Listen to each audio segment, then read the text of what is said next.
Hello there, welcome to the news on Nepal television. I am Rojina Rai, starting with the headlines first.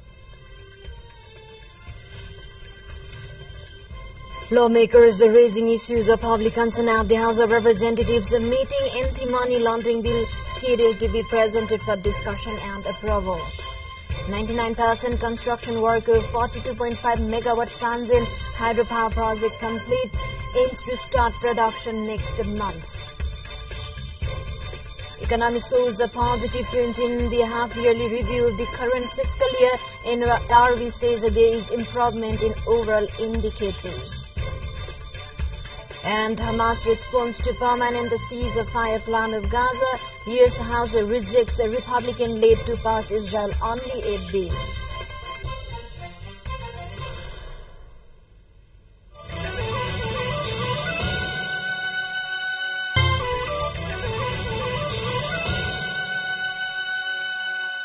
Welcome back. Now we have news in detail. Meeting of both the houses of federal parliament is underway at the House of Representative. Minister for Law, Justice and Parliamentary Affairs Dhanaraj Gurung will table the proposal seeking deliberations on the bill to amend laws related to prevention of money laundering and promotions of business environment.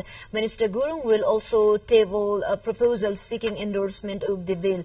A report on Human Rights Committee will also be tabled as per the agenda made public by the Federal Parliament Secretariat. The meeting will also pass a condolence motion on the demise of Nepali Congress Central Member and former Minister Kesav Kumar Burathaki. Meanwhile, lawmakers raised various issues of public concern at the 0 hour of the meeting today.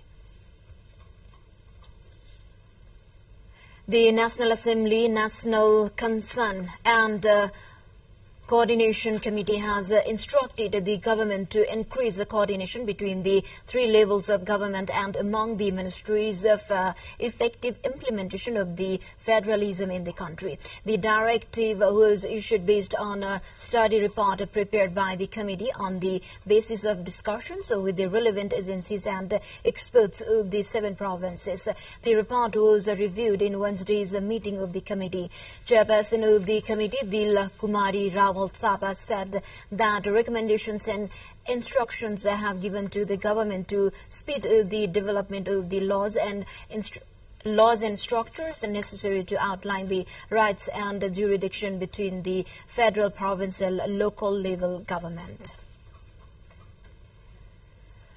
The half-yearly review of the current fiscal year 2018-81 suggests positive trends in various economic and financial indicators. According to the central bank assessment, based on the 6 months data ending in mid-January, there is an improvement in overall economic and financial indicators.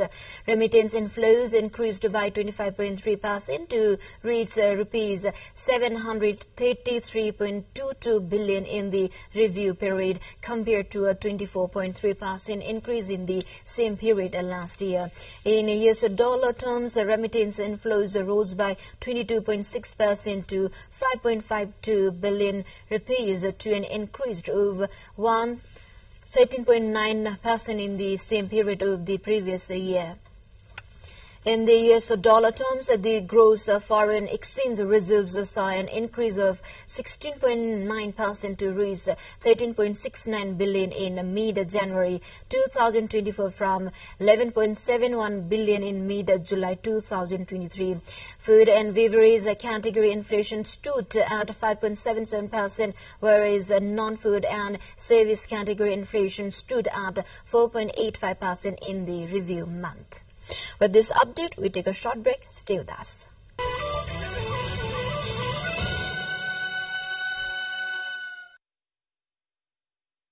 Now we have remaining national updates.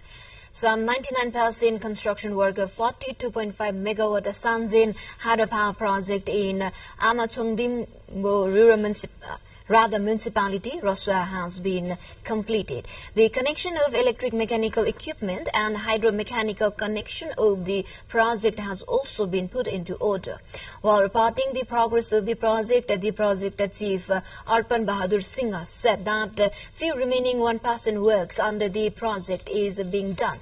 He also informed that the first unit of electricity is aimed to produce within second week of March. It is said that produced electricity from Sanjin Hydropower will be connected with the NEA's Chilime hub, which is 2 km away, and all the preparation has been made. The contractor company said that the cost for the project can go up than the actual planned budget due to the market inflation. Earlier budget worth 5.24 billion rupees was estimated. Now we have other update, that is the expansion of the Narangad-Buttal Road section under the East-West Highway has been completed by only 46% in the 5 years since the work began. The contract of the road project has already been extended twice, but the work is far from over set.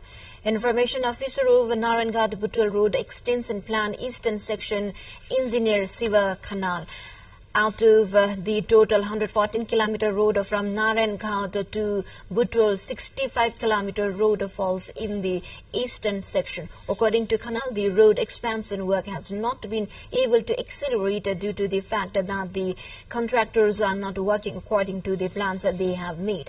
The China Street Construction Engineering Corporation Limited was given the contract to complete the expansion project to be completed in 4 years after starting the work in 2075 BS. In this section, 12 big bridges and 22 small bridges are under construction, and the construction of this section started with 85% loan support from Asian Development Bank, and the total cost of this section is 9.38 billion rupees. Now to Palpa district. Until a few years, bamboo crafting was a significant livelihood occupation in villages of Palpa district, a hilly district of central Nepal, but now plastic items have dominated their use and trades. This shift has drastically reduced both production and the use of bamboo products. The age-old Chitri profession, a folk term of bamboo crafting in Palpa, disappeared due to the dominance of plastic and metal, replacing bamboo items like baskets and brooms in the area. Factors like deforestation, wildfires, and insufficient conservation efforts have worsened the disappearance of bamboo from forest and village landscape.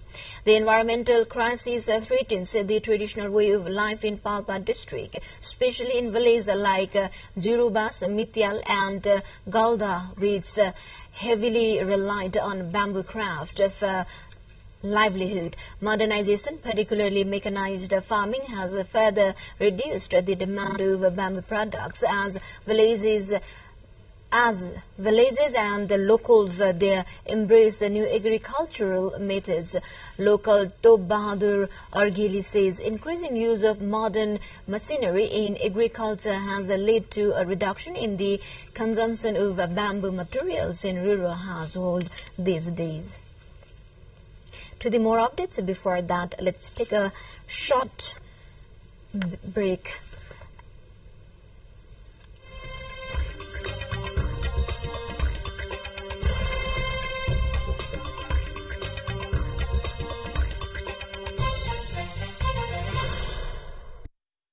Thank you for staying with us. Now we have international update. Hamas says it has given its response to a firework proposal for a new ceasefire in Gaza.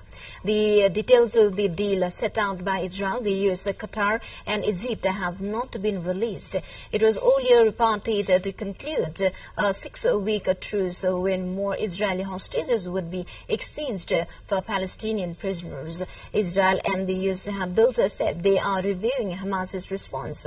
US Secretary Secretary of State Antony Blinken, who is currently in the Middle East, said that he would discuss Hamas's response with officials in Israel on Wednesday.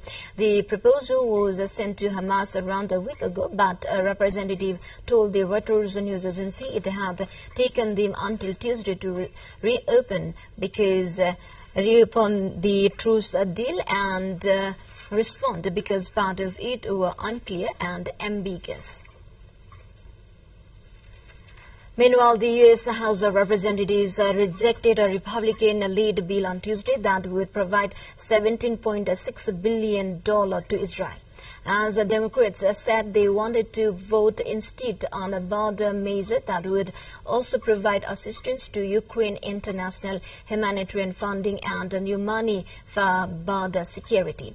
The vote was 250 against 180. Falling short because it was introduced under an expedited procedure requiring a two-thirds majority for passes.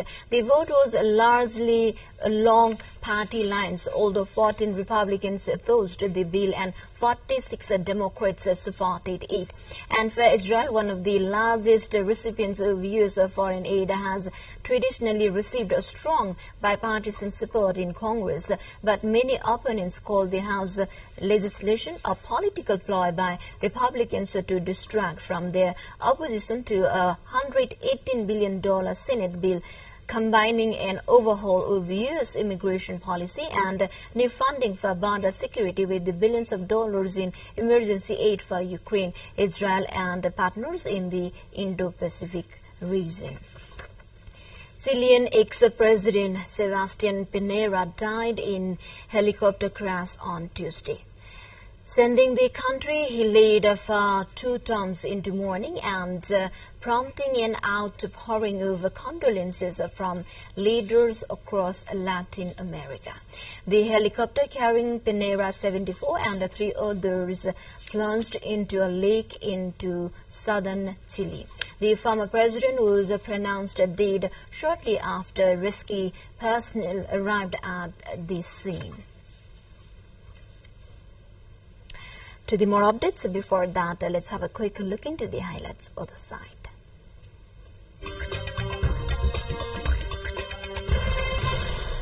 Snowstorms and freezing rain have disrupted transportation in large parts of China as millions of people travel for the Lunar New Year holiday.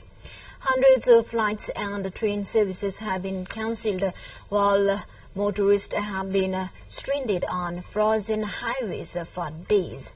The holiday sets up the largest annual human migration as millions in China travel to their hometowns. Authorities expect 480 million trips to be made for the Lunar New Year, also known as the Spring Festival.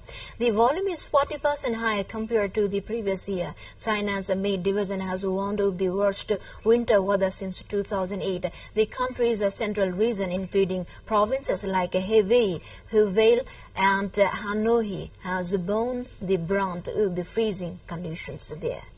With this, we come to the end of this news bulletin, but before we say goodbye, quick reminders of the headlines.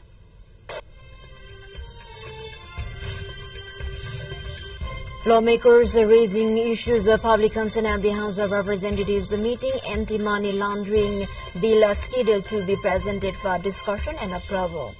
Economy shows a positive trends in the half-yearly review of the current fiscal year. NRB says there is improvement in overall indicators.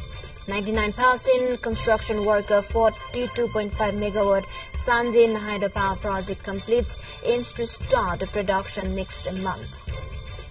And Hamas response to permanent ceasefire plan of Gaza. U.S. House rejects Republican-led efforts to pass Israel-only aid bill. Well, this is all we have for this moment. Until our next bulletin, have a good day ahead. Namaste.